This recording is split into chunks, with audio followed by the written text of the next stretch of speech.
getting serious.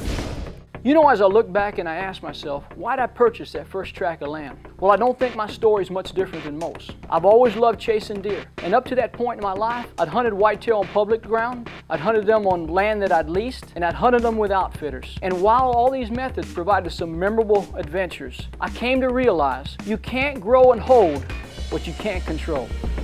So when I finally found that perfect farm that really felt right, I was able to get the deal done at what I felt was a fair market value. But what's really cool is that piece of ground I purchased to hunt deer has turned out to be one of the best financial investments I've ever made.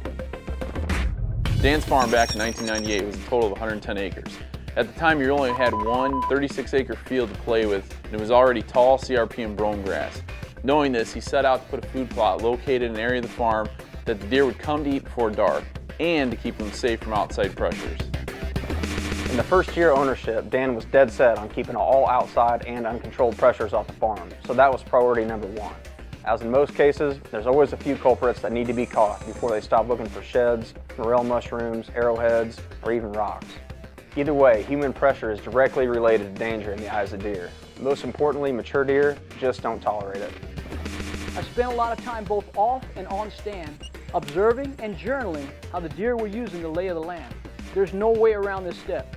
Deer movement will tell you what you need to know to be effective. In the spring of 1999, Dan had decided to install a 2 to 3 acre food plot in the middle of his 36-acre tillable field on the highest point of the field where the crown existed.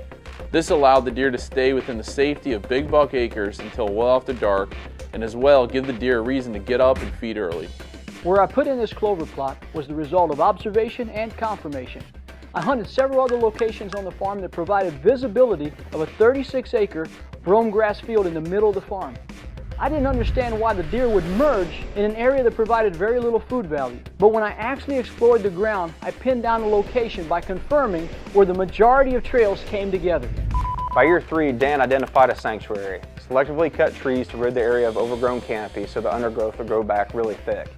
Then, they strictly prohibited that any human pressure ever be allowed in there again. The farm remained that way for many years, and it worked well. It wasn't until about 7 years later that Dan was tired of chasing his tail. He'd been spending the majority of his time on stand working from the outside in and trying to pinch the deer in the timber on their way to and from the food.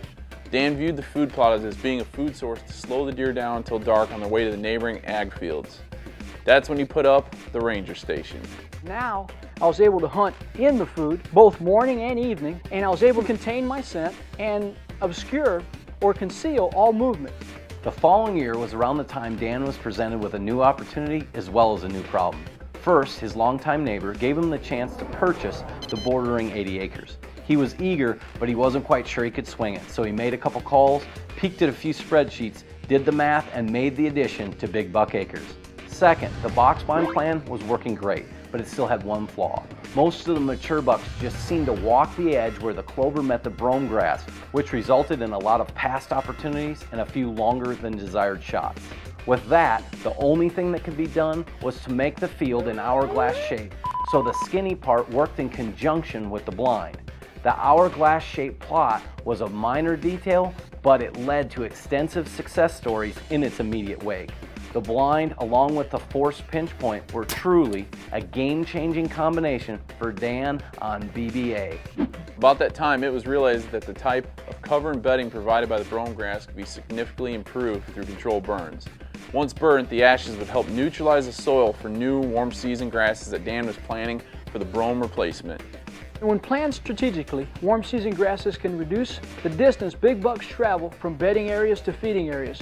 But maybe the top reason is because warm season grasses improve and increase the amount of habitat deer actually live in.